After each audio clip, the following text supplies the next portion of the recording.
قرطاجنہ قسط نمبر 2۔ میں تم لوگوں کے ساتھ نہیں جا سکتا، تم بہت آوارہ ہو گئے ہو، میں تو اپنے بابا سے بہت ڈرتا ہوں۔ سنتوش کے بابا اسے مارتے بھی بہت ہیں لیکن یہ پھر بھی نہیں ڈرتا، وہ کہتے ہیں لڑکا ہاتھ سے نکل گیا ہے، آوارہ ہو گیا ہے۔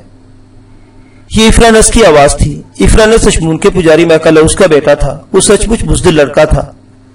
حالانکہ سنتوش اس کا ہم عمر تھا لیکن وہ ہر روز اپنے دوستوں کے ساتھ دیوتاؤں کی دیوار کے پاس بگلوں کے انڈے چوری کرنے جایا کرتا تھا۔ افرانس اپنے پجاری باپ سے بہت ڈرتا تھا۔ آج بھی جب سب لڑکے مل کر دیوتاؤں کی دیوار کے پاس جانے کا منصوبہ بنا رہے تھے تو حسب معمول افرانس نے ان کے ساتھ جانے سے انکار کر دیا۔ اس نے سنتوش کو بھی جانے سے منع کرنا چاہا لیکن سنتوش نے اس کی بات نہ مانی، اور جب 5 لڑکوں کا قافلہ اس خطرناک مہم پر روانہ ہونے لگا تو بزدل افرانس نے ایک بار پھر کہا، سنتوش ان آوارہ لڑکوں کے ساتھ مت جاؤ، ہم پجاریوں کے بیٹے ہیں، ہمیں اس طرح کے کام زیب نہیں دیتے۔ تمہارے بابا سب سے بڑے مندر میں بڑے بڑے لوگوں کو پوجا کرواتے ہیں، تمہاری اس حرکت پر قرطاجنہ کے معمار تمہارے بابا کو برا بھلا کہیں گے، تمہیں اپنے ماں باپ کی عزت کا خیال رکھنا چاہیے۔ اب سنتوش کو بھی افرانس کا بھاشن اچھا نہ لگا، اس نے منہ بناتے ہوئے کہا، بس بس بس، زمین پر قدم رکھو، تم اپنے آپ کو بڑا مہاتما سمجھتے ہو، میں تم کو بھی جانتا ہوں، تمہارے پجاری باپ کو بھی، اب میرا منہ نہ کھلواؤ، تم نہیں آنا چاہتے تو نہ آؤ، لیکن ہم جا رہے ہیں، اور ہاں اگر تم نے میرے بابا سے شکایت کی تو یاد رکھنا، وہ دھلائی کروں گا کہ چھٹی کا دودھ یاد آ جائے گا۔ سنتوش کا لہجہ بھی آوارہ لڑکوں جیسا تھا۔ افرانس تو دم دبا کر بھاگ گیا لیکن سنتوش اپنے آوارہ دوستوں کے ساتھ دیوتاؤں کی دیوار کی جانب چل دیا۔ وہ قرطاجنہ کے سب سے بڑے مندر کے مہا پجاری کاہوال کا اکلوتا بیٹا تھا۔ ملکرت کا مندر کارتھیوں کا سب سے بڑا مندر تھا۔ جنگ اور امن ہر 2 قسم کے حالات میں سب سے زیادہ چڑھاوے اسی مندر پر آتے تھے۔ مندر کی 33 نرتکیاں تھیں۔ یہ وہ نوجوان اور حسین لڑکیاں تھیں جنہوں نے ملکرت کے لیے اپنی زندگیاں وقف کر دی تھی۔ ملکرت کے اس بڑے مندر کا لاڈلا چشم و چراغ مہا پجاری کاہوبال کا بیٹا سنتوش ہی تھا۔ سنتوش کی عمر بمشکل 16 برس تھی جبکہ اس کے ساتھی آوارہ لڑکے 18-19 کے لگ بھگ تھے۔ سنتوش 4 آوارہ لڑکوں کے ساتھ انڈے چرانے کی مہم پر روانہ ہوا تھا۔ دیوتاؤں کی دیوار فی الحقیقت کوئی دیوار نہ تھی بلکہ کارتھے شہر کا وہ اختتامی کنارہ تھا جو سطح سمندر سے 300 فٹ بلند ایک ستواں پہاڑی تھی۔ کارتھیج یعنی قرطاجنہ اتنا ہی اونچا شہر تھا۔ خلیج تیونس میں کسی چھجے کی طرح آگے کی طرف بڑا ہوا شہر قرطاجنہ اسی بلند جزیرہ نما پر واقع تھا۔ پورا جزیرہ نما سمندر کے ساتھ ساتھ 7 میل تک گھومتا چلا جاتا تھا۔ شہر کی گھنی آبادی تو قلعہ بیرسا کے گرد رہتی تھی جبکہ سمندری توسیع رقبے پر خوش رنگ باغات کا سلسلہ تھا۔ انہی باغات کو عبور کر کے جزیرہ نما کا اختتام آ جاتا تھا۔ سنتوش اپنے دوستوں کے ہمراہ اسی مقام پر آنے والا تھا۔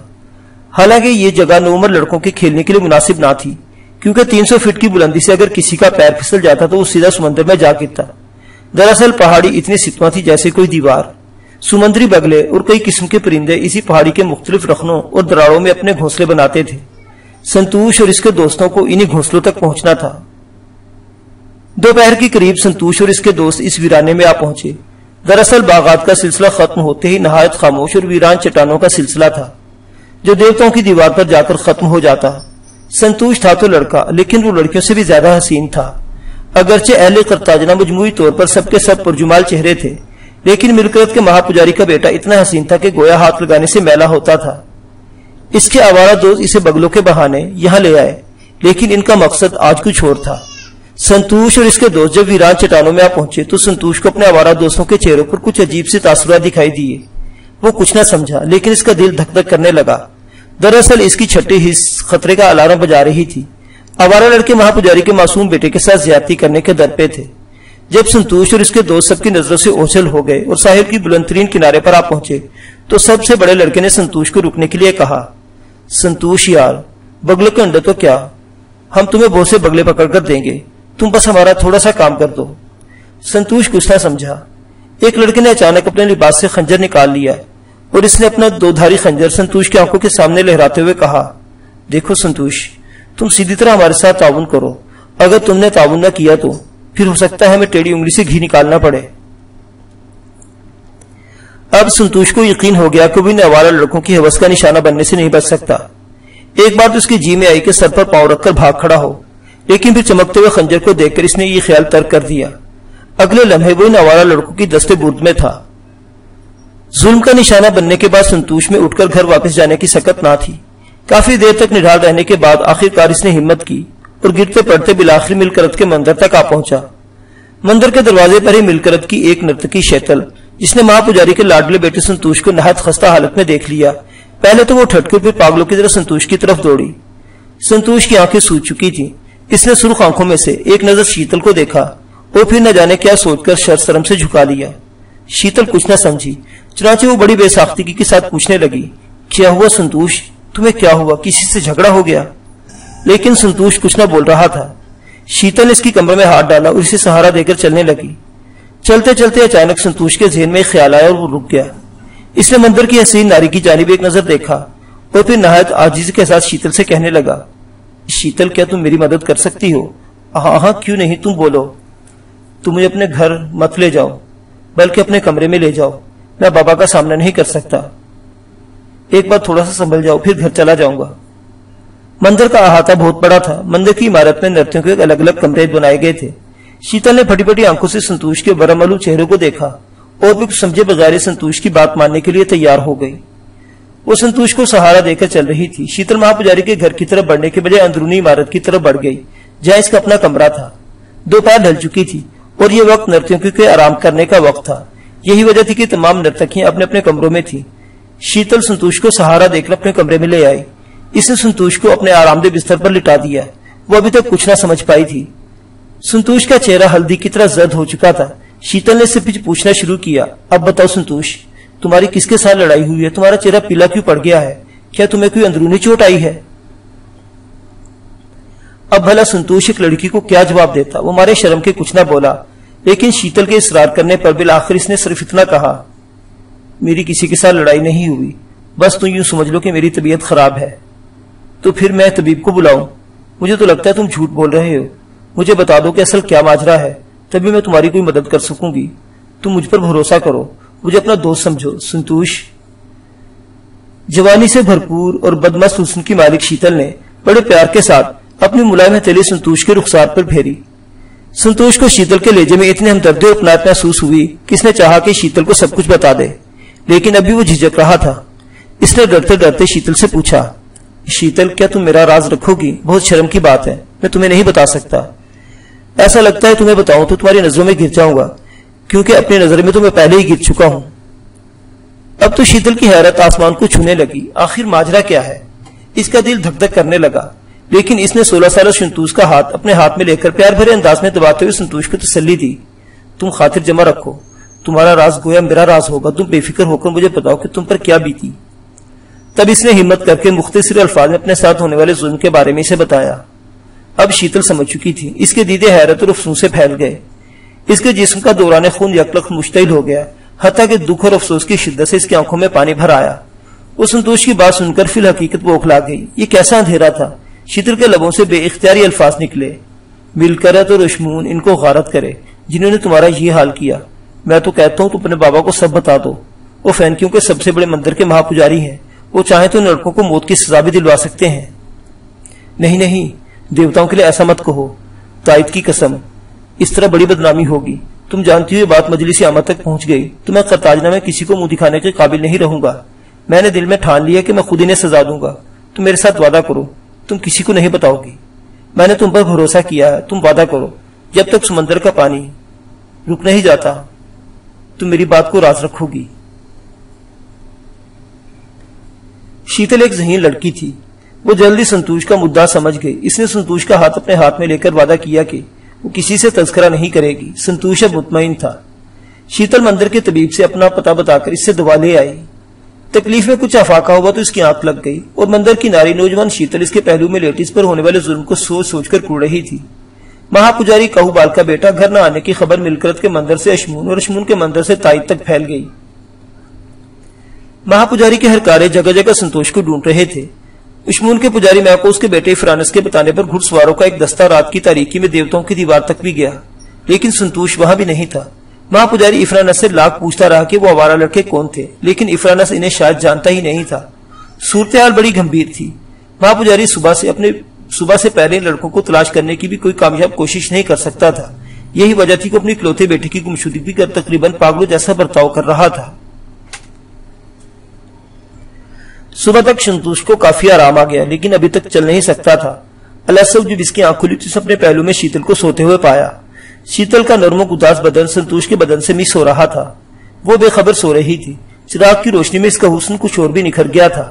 16 سالہ سنتوش کی نوجوان شیتل کے گرم پہلو کی لباس سے مسرور کر دیا۔ وہ اپنے تمام درد بھول گیا۔ اسے یاد رہا تو صرف یہ کہ اس کے پہلو میں اس کی محسنہ معصوم شیتل بے فکر سو رہی تھی۔ سنتوش کے دل میں بے اختیار شیتل کے لیے پیار کا جذبہ پیدا ہوا۔ اس نے ہاتھ بڑھا کر شیتل کے ماتھے پر پڑی رٹ ایک طرف ہٹائی اور اس کا چاند جیسا چہرہ محبت بھری نظروں سے دیکھنے لگا۔ منظر کی نرتکی کے چہرے پر فرشتوں جیسی معصومیت تھی۔ اس کی بھاری بھاری پلکیں بند تھی۔ اپنائیت بھرے چہرے کی مالک شیتل 16 سالہ سنتوش کو اتنی پیاری لگی کہ اس نے شیتل کی فراخ پیشانی پر اپنے گرم ہونٹوں کی مہر ثبت کر دی۔ شیتل کو سنتوش کا لمس محسوس ہوا۔ پہلے تو وہ کسمسائی، پھر اس نے آنکھیں کھول دی۔ سنتوش اس پر جھکا ہوا تھا۔ شیتل نے اپنے مریض کو دیکھا تو نہ جانے کیوں مسکرا دی۔ تم ٹھیک ہو گئے ہے نا؟ سنتوش بھی مسکرا دیا۔ ہاں، تمہاری محبت نے مجھے ٹھیک کر دیا، لیکن اب یہ نہیں چاہتا کہ یہاں سے چلا جاؤں۔ دل کرتا ہے کہ ابھی تمہارے پاس ہی رہوں۔ نہیں، ایسا مت کہو۔ تمہارے بابا جانے اب تک تمہاری تلاش میں کیا کیا کر چکے ہوں گے۔ تمہیں زیادہ دیر نہیں کرنی چاہیے، ورنہ تمہارا بابا کی تفتیش بھی آخری ناوارہ لڑکوں تک جا پہنچے گی اور وہ پکڑے جائیں گے۔ تب پھر تمہیں اپنے آپ سے شرم آئے گی اور میں تمہارے اس پیارے سے چہرے پر شرم اور بے بسی نہیں دیکھ سکتی۔ اگر میں سچ بتاؤں تو تم مجھے بہت اچھے لگے، لیکن سنتوش ابھی بچے ہو اور میں بھی تم سے بڑی ہوں۔ اس پر مسرا دیے کہ میں مندر کی نرتکی ہوں۔ اگر تمہارے بابا کو پتا چلا کہ… ٹھک ٹھک ٹھک اچانک دستک کی آواز نے سنتوش اور شیتل کو چونکا دیا۔ ان دونوں کے چہرے یکیلک فخ ہو گئے۔ یہ آخر کون آ گیا؟ وہ دونوں گویا حیرت اور خوف کی شدت سے پتھر کی طرح ساکت ہو گئے۔ شیتل، شیتل، دروازہ کھولو، میں راکشی ہوں۔ دروازہ کھولو، بہت پریشانی کی بات ہے۔ مہا پجاری نے سب نرتکوں کو بلایا ہے، اٹھو شیتل۔ اب وہ کیا کرتی؟ شیتل اگر دروازہ کھولتی تو چرزبان راکشی ضرور اندر گھس آتی اور شیتل کو ذرا سی بات بڑھا چڑھا کر بتانے لگتی۔ ایسی صورت میں سنتوش کا بھانڈا بھی پھوٹ سکتا تھا۔ دونوں بری طرح سٹپٹا گئے، لیکن مرتا نہ کہتا کہ مصداق شیتل کو دروازہ کھولنا ہی تھا۔ اس نے گھبرائی ہوئی نظروں سے ایک بار سنتوش کی جانب دیکھا، پھر کسی قدر بلند آواز میں کہا، راکشی تم جاؤ، ٹھیک ہے، میں بھی تیار ہو کر ماں تیری کی خدمت میں حاضر ہوتی ہوں۔ لیکن راکشی اپنی جگہ سے نہ ہلی۔ شیتل، تم دروازہ کھولو۔ آج تم دروازہ کیوں نہیں کھول رہی؟ تم جانتی نہیں مہا پجاری کا بیٹا سنتوش رات سے لاپتہ ہے۔ سب نرتکوں کو مہا پجاری نے بلایا ہے۔ ہم سب جا رہی ہیں، جلدی چلو۔ راکشی بہت باتونی تھی، وہ آسانی سے کسی کا پیچھا چھوڑنے والی نہیں تھی۔ شیتل یہ بات اچھی طرح جانتی تھی، چنانچہ وہ بستر سے اٹھی اور دیوتاؤں کو یاد کرتی ہوئی دروازے کی طرف بڑھی۔ بستر پر لیٹے لیٹے سنتوش کا دل دھک دھک کر رہا تھا۔ وہ نہ چاہتا تھا کہ شیتل دروازہ کھولے۔ اس نے شیتل کو پیچھے سے آواز دی، شیتل رکو۔ شیتل یکلخت رکی، ہونٹوں پر انگلی رکھ کر سنتوش کو خاموش رہنے کے لیے کہا۔ سنتوش خاموش تو ہو گیا، لیکن اس وقت تک دیر ہو چکی تھی۔ راکشی نے شیتل کے کمرے میں کسی مرد کی آواز سن لی۔ وہ زور زور سے دروازہ پیٹ رہی تھی۔ ارے شیتل، تم کس سے باتیں کر رہی ہو؟ تمہارے کمرے میں ضرور کوئی ہے۔ میں کہتی ہوں دروازہ کھولو، تمہارے ساتھ کون ہے؟ اب سنتوش کو اپنی غلطی کا احساس ہوا۔ اسی اثنا میں باہر راہداری میں قدموں کی آواز سنائی دی۔ شاید کوئی اور بھی دروازہ پیٹتی راکشی کے قریب آ پہنچا تھا۔ باتونی راکشی سے نہ رہا گیا۔ شیتل اور سنتوش کی آواز اس نے سنی، وہ کسی کو بتا رہی تھی، شیتل دروازہ نہیں کھول رہی، اس کے کمرے میں کوئی ہے۔ میں کہتی ہوں کوئی مرد ہے، تم دیکھو تو یہ دروازہ کیوں نہیں کھول رہی؟ اس کے ساتھ ہی وہ پھر دروازہ دھڑ دھڑانے لگی۔ اب شیتل کے پاس کوئی چارہ نہیں رہا تھا۔ اس نے سوچا اب اس راز کو مزید نہیں چھپایا جا سکتا۔ وہ آگے بڑھی اور اس نے اپنے دروازے کی کنڈی ہٹا دی۔ اگلا لمحہ شیتل اور سنتوش دونوں کے لیے دھماکہ خیز تھا۔ جو ہی شیتل نے کمرے کا دروازہ کھولا، باہر کھڑی راکشی نے دروازے کے پٹ کو زور سے دھکا دیا، پھر وہ تیزی سے اندر داخل ہو گئی۔ اب شیتل کے بستر پر سنتوش اضطراری حالت میں اٹھ بیٹھا ہوا تھا۔ جو ہی راکشی کی نظر سنتوش پر پڑی، اس کے منہ سے ایک زوردار چیخ نکل گئی۔ پھر بھی راکشی کسی نہ سنبھالے نہ سنبھل سکی۔ وہ جس تیزی سے بڑبڑاتی ہوئی کمرے میں داخل ہوئی تھی، اسی تیزی سے توبہ توبہ کرتی کمرے سے نکل گئی۔ سنتوش اور شیتل نے دیکھا کہ دروازے کے باہر ایک اور نرتکی کھڑی شیتل اور سنتوش کو پھٹی پھٹی نگاہوں سے گھور رہی تھی۔ راکشی جب دیوتاؤں کی پناہ مانگتے ہوئے کمرے سے باہر جا رہی تھی تو اس کی زبان پر ایک ہی جملہ تھا، غضب ہو گیا۔ شیتل نے مہا پجاری کے بیٹے کو اپنے کمرے میں چھپایا ہوا تھا۔ سنتوش مل گیا، سنتوش مل گیا۔ یہی جملہ دہراتی کینچی کی طرح زبان چلانے والی راکشی پورے مندر میں ڈھنڈورا پیٹنے کے لیے باہر چلی گئی۔ شیتل کے چہرے پر نورتنی چھا گئی، اسے اپنا انجام صاف نظر آ رہا تھا۔ وہ رنگے ہاتھوں پکڑی گئی تھی۔ نو عمر سنتوش ابھی نا تجربہ کار تھا، وہ نہیں جانتا تھا کہ اب شیتل کے ساتھ کیا ہوگا، لیکن پھر بھی اپنی موسنا کا ہلدی ہوتا چہرہ دیکھ کر بستر سے نیچے اتر آیا۔ شیتل، یہ کیا ہو گیا؟ تم نے اسے بتایا کیوں نہیں کہ میں خود تمہیں مجبور کیا تھا؟ بہت برا ہوا۔ میرے خیال میں مجھے بابا کے پاس چلنا چاہیے، ورنہ راکشی کی بات سن کر نہ جانے وہ کیا سوچنے لگیں گے۔ لیکن شیتل کا پورا جسم ٹھنڈا ہو چکا تھا، اس کی زبان گنگ اور ہونٹ خاموش تھے۔ وہ مندر کے قواعد اور قوانین جانتی تھی. اسے معلوم تھا کہ اب اس کا حشر کیا ہونے والا ہے. اور پھر وہی ہوا جس کا ڈر تھا. راکشی کے بتانے پر رات بھر کا جاگا ہوا مہا پجاری غصے سے پاگل ہو گیا. جب تک اس کا بیٹا اس کے پاس نہیں پہنچتا. اس کی سپاہی شیتل کو گرفتار کرنے آ پہنچے. شیتل اپنی بدنامی کے پرواہ کیے بغیر باپ کو سب کچھ بتا دینا چاہا، لیکن غصے میں بفرا مہا پجاری کاہو بال اپنے نومر بیٹی کی کسی بات پر کان نہیں دھر رہا تھا. اس نے سنتوش کو دیکھا تو بجائے اسے گلے لگانے کے سنتوش کے چہرے پر ایک تھپڑ رسید کر دیا. کم بخت، تو رات بھر اس نرتکی کے کمرے میں باپ دادا کی عزت نظام کرتا رہا اور ہم نے تیری تلاش میں پورے قرطاجنہ کی خاک چھان ماری. تمہیں تو میں بعد میں دیکھ لوں گا، پہلے اس ناہنجار نرتکی کو اس کے انجام تک پہنچا دوں. سنتوش نے لاکھ سر پٹخے، بار بار واویلا مچایا کہ اس میں شیتل کا کوئی قصور نہیں، وہ اس کی محسنہ ہے. لیکن کاہو بال نے اس کی ایک نہ سنی. مندر کے سپاہی مندر کی بےگناہ نرتکی کو گرفتار کر کے زندان کی طرف تہ خانے میں لے گئے. انہوں نے بڑی بے دردی سے شیتل کو پیٹا اور لاکھ لاکھ گالیاں دی. رنڈی، ناحس، نجس، چڑیل، تو نے مہا پجاری کی عزت پر ہاتھ ڈالا. تو نے مل کر دیوتا کے مندر کا اپمان کیا. کلموہی بدزاد، تجھے تو بیلوں کے ساتھ باندھ کر چیر دینا چاہیے. طلوع آفتاب سے کچھ دیر پہلے مہا پجاری کا رتھ قلعہ بیرسا کی طرف بڑھ رہا تھا. وہ جلد سے جلد وزیر اعظم کی مجلس خصوصی کے سامنے بدکار نرتکی کا مسئلہ پیش کرنا چاہتا تھا. وزیر اعظم کی مجلس خصوصی کل 7 افراد پر مشتمل تھی، جس میں 3 تو بڑے بڑے منتروں کے پجاری تھے. ملکرت کے پجاری کاہو بال اور شمون کے پجاری میکوس کے علاوہ تیسرے بڑے منتر تائید کا مہا پجاری گائیڈنس بھی تھا. وزیر اعظم کی مجلس خصوصی کا رکن تھا. کاہو بال جانتا تھا کہ فیصلہ اسی کے حق میں ہوگا. یہ کوئی جنگی قضیہ نہ تھا اور نہ ہی کوئی ملک کا اقتصادی مسئلہ تھا جسے مجلس عملہ کے سامنے پیش کیا جاتا. یہ تو ایک مذہبی مسئلہ تھا جس کا فیصلہ کرنے کی مجال صرف قرطاجنہ کے وزیر اعظم کی مجلس خصوصی تھی.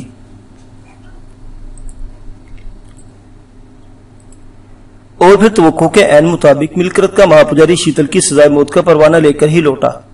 سنتوش کو پتا چلا تو اس کے 14 طبق روشن ہو گئے. وہ سوچ بھی نہ سکتا تھا کہ اس کا باپ اس کی محسنہ کو قتل کروا دے گا. ابھی تو اسے شیتل سے اظہار محبت کے چند گھنٹے ہی نہ گزرے تھے. یہ کیسے ہو سکتا تھا کہ اس کی شیتل کو مار دیا جاتا؟ وہ حد سے زیادہ پریشان ہو گیا. وہ ہر قیمت پر شیتل کی جان بچانا چاہتا تھا. سب سے پہلے اس نے اپنے باپ کو سمجھانے کی کوشش کی، لیکن وہ اپنی اس کوشش میں پہلے کی طرح ناکام رہا. اس کے باپ نے سارا قصہ سن کر صرف اتنا کہا تھا، اس ناہنجار نرتکی کا فرض تھا کہ وہ ہمیں تمہاری بابت آگاہ کرتی. تم ابھی بچے ہو، تمہیں کچھ نہیں معلوم. وہ اصل میں اپنی ہوس کے ہاتھوں مجبور ہو کر تمہیں اپنے کمرے میں لے گئی، اور اب تو وہ ویسے بھی مندر کی نرتکی بننے کے قابل نہیں رہی. اسے مرنا ہوگا.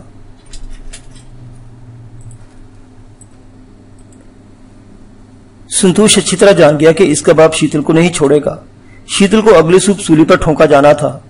سنتوش کے پاس وقت بہت کم تھا. وہ ہر قیمت پر شیتل کو بچانا چاہتا تھا. اچانک اس افرانس کا خیال آیا، کیا وہ افرانس سے مدد مانگے؟ لیکن اس کے دل نے کہا کہ افرانس اس کی کچھ مدد نہیں کر سکتا. وہ تو سنتوش کی بات سن کر گھر سے باہر نہیں نکلے گا. سنتوش کو جو کرنا ہے خود ہی کرنا تھا.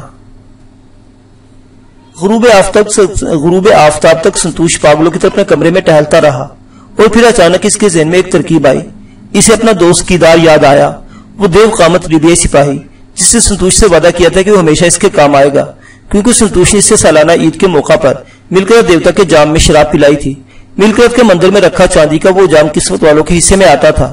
سالانہ عید کے موقع پر صرف 10 قرطاجنیوں کو دیوتاؤں کا جام پینے کے لیے منتخب کیا جاتا تھا. کسی لیبیا کے لیے تو اس جام میں شراب پینے کا تصور بھی محال تھا. قرطاجنہ کے فینکی اپنے آپ کو افریقیوں سے برتر سمجھتے تھے. یہی وجہ تھی کہ وہ لیبیا، ایتھوپیا، سائبیریا اور سویڈن کے باشندوں کو گھٹیا سمجھتے تھے.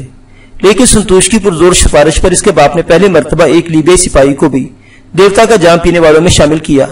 کیدار ایک لمبا ترنگا افریقی تھا جس کے کانوں کے چھلے آپس میں ٹکرا ٹکرا کر ٹن ٹن کی آواز نکالتے تھے، اور وہ بچھڑے کے پچھلے پاؤں باندھ کر اسے اپنے مضبوط کندھوں پر بآسانی اٹھا سکتا تھا.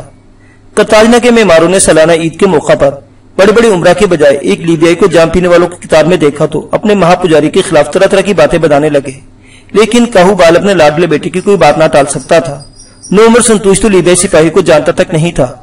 یہ تو اتفاق تھا کہ کیدار مندر میں پوجا کے لیے آیا اور اس کی غیر معمولی جسامت کو دیکھ کر مہا پجاری کا بیٹا اس کی جانب متوجہ ہو گیا.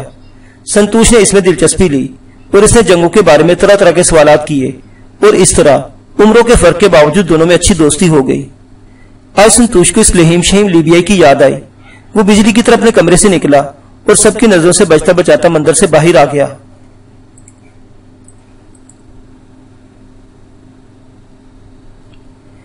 کیدار تک جانے کے لیے اسے نچلے قرضاتا تک جانا پڑتا. فینکی معماروں نے اپنے بلند میلان چنا تھا، جبکہ باقی اقوام کرتاجنا شہر سے کئی فٹ نیچے اور ایک میدان میں آباد تھی۔ پہاڑی علاقے میں واقع ہونے کی وجہ سے کرتاجنا شہر کی بناوٹ خاصی پست، بلند اور عجیب و غریب تھی۔ اونچی نیچی سطح کا یہ شہر 3 اطراف سے کافی گہرے سمندر میں گھرا ہوا تھا۔ یہ گہرائی پانی کی نہیں بلکہ سطح سمندر کی گہرائی تھی۔ دیوتاؤں کی دیوار سطح سمندر سے 7 میل تک نیچے گھومتی تھی۔ سنتوش کے پاس گھوڑا نہیں تھا، چنانچہ اس نے تیز سے چلنا شروع کر دیا۔ نچلے کرتاجنا میں اوپر سے بھی زیادہ رش ہوتا۔ دراصل معماروں کی مصنوعات کے بازار تو قلعہ پیرسا کے گردا گرد ہی تھے، لیکن نچلے کرتاجنا میں غلاموں کی منڈیاں لگتی اور ہر درجے کے پیشہ ورانہ اپنے اپنے دھندے کرتے دکھائی دیتے۔ نچلا کرتاجنا شہر کے مشرقی پہلو میں تھا اور اس لحاظ سے یہ اصل شہر کے بعد آتا تھا۔ کرتاجنا کے جنوبی رخ پر فصیل تھی جو خشکی کی طرف اس شہر کا اکلوتا راستہ تھا۔ شہر سے باہر نکل کر یہ احساس نہ ہوتا تھا کہ یہ دیکھنے والا کسی بلند سطح پر کھڑا ہے، کیونکہ یہاں نہ تو سمندر نظر آتا تھا اور نہ اس جزیرہ نما کے مشرقی یا مغربی کنارے۔ فصیل سے نکلتے ہی تحد نگاہ تک ہموار زمین تھی جس میں زیتون کے باغات اور جو کہ انگنت کھیت تھے۔ سنتوش غروب آفتاب سے کچھ ہی دیر پہلے نچلے کرتاجنا میں پہنچ گیا۔ یہ گھنی آبادی کا علاقہ تھا۔ یہاں غریب فینکیوں کے علاوہ لیبیائی، یونانی اور مصری تاجروں کی بستیاں تھیں۔ ہر محلہ کئی سو مکانوں پر مشتمل تھا۔ سنتوش نہایت سمجھداری کے ساتھ کیدار کے بتائے ہوئے پتے پر پہنچ گیا۔ آج اس کا ذہن صحیح کام کر رہا تھا۔ دراصل شیتل کی سزائے موت کی خبر نے اس کے حواس اچھی طرح درست کر دیے تھے۔ شام کا اندھیرا پھیل چکا تھا جب وہ کیدار کے گھر کے دروازے پر پہنچا۔ اس نے لکڑی کے دروازے پر دستک دی اور کچھ ہی دیر بعد اس کا سپاہی دوست نمودار ہو گیا۔ کیدار نے جو ہی مہا پجاری کے بیٹے کو اپنے دروازے پر کھڑے دیکھا اس کی حالت غیر ہو گئی۔ وہ حیرت، خوشی اور بے چینی سے عجیب و غریب حرکتیں کرنے لگا۔ کبھی جھک کر ننے پجاری کے پیر چھوتا تو کبھی اٹھ کر اس کے سامنے ہاتھ جوڑے کھڑا ہو جاتا۔ کیدار کی سمجھ میں نہیں آ رہا تھا کہ وہ کس طرح سنتوش کے ساتھ پیش آئے۔ پھر آخر سنتوش نے اس سے کہا، میرے طاقتور دوست، آج مجھے اپنے سب سے عزیز انسان کی جان بچانے کے لیے تمہاری طاقت کی ضرورت ہے، کیا تم میری مدد کرو گے؟ سنتوش کے اتنا کہنے کی دیر تھی کہ کیدار کس کے سامنے سراپا عجز و انکسار بن گیا۔ تم کہو میرے چھوٹے پجاری، میں تمہارے لیے فارس کے بادشاہ کا سر کاٹ لاؤں۔ تم مجھے بتاؤ تمہیں کون عزیز ہے اور کس کی جان کو خطرہ ہے؟ میں تمہارے دشمن کو 36 ٹکڑوں میں کاٹ کر اگونا کے کتوں کے آگے ڈال دوں گا۔ اگونا کے کتے اور گیت کرتاجی زبان کے محاورے میں استعمال ہوتے تھے۔ یہ شاید کسی قدیم جنگ یا کہتے وبا کے ذریعے مرنے والوں کی یادگار تھی۔ سنتوش کو اگونا سے کچھ واقفیت نہ تھی، لیکن وہ سمجھ گیا کہ لیبیائی سپاہی اس کے کام کر سکتا ہے۔ تب سنتوش نے اپنے لیبیائی دوست سے کہا، چلو تو پھر تمہارے گھر میں اندر چل کر بیٹھتے ہیں، میں تمہیں تفصیل سے ساری بات بتاؤں گا اور یہ بھی بتاؤں گا کہ تمہیں کرنا کیا ہے۔ کیدار بہت خوش ہوا۔ وہ تیزی سے سنتوش کو اپنے گھر کے اندر لے گیا۔ سنتوش کی ساری بات سن کر کیدار گہری سوچ میں پڑ گیا۔ یہ تو اسے سوچا ہی نہیں تھا کہ پجاری کا بیٹا اسے کس قسم کا کام کرنے کے لیے کہے گا۔ کیا وہ قلعہ بیرسا کی زندان میں گھس کر سنتوش کی عزیز دوست شیتل کو نکال سکتا ہے؟ یہ تو ایک ناممکن سی بات تھی۔ سنتوش نے اپنے لیبیائی دوست کو خاموش دیکھا تو کہنے لگا، میرے خیال میں تم ڈر رہے ہو۔ کیا تم میرے لیے قربانی نہیں دے سکتے؟ تم نے تو کہا تھا کہ تم میرے لیے کسی کی بھی جان لے سکتے ہو اور اپنی جان بھی دے سکتے ہو۔ سنتوش کی بات سن کر کیدار چونکا۔ اسے اپنے کئی الفاظ یاد آ گئے، جیسے اس کے بدن میں بجلی بھر گئی۔ ہاں، میں ابھی اپنی بات پر قائم ہوں۔ میں تمہارے لیے سب کچھ کروں گا۔ تم مجھے بتاؤ کہ لڑکی کو وہاں سے نکالنے کے بعد اس کا کرنا کیا ہے؟ کیا میں اسے زندان سے نکال کر آزاد چھوڑ دوں؟ نہیں، سنو، میں بندرگاہ پر تمہارا انتظار کروں گا۔ اب شیتل کرتاجنا میں نہیں رہ سکتی۔ میں اس سے پیار کرتا ہوں، اس لیے میں بھی اس کے ساتھ ہی چلا جاؤں گا۔ پھر جب ہم شادی کر لیں گے اور میں بڑا ہو جاؤں گا تو شیتل کو لے کر واپس کرتاجنا آؤں گا۔ تب میری محسنہ کو کسی سے کوئی خطرہ نہیں ہوگا۔ کیدار سنتوش کی بات سن کر حیران رہ گیا۔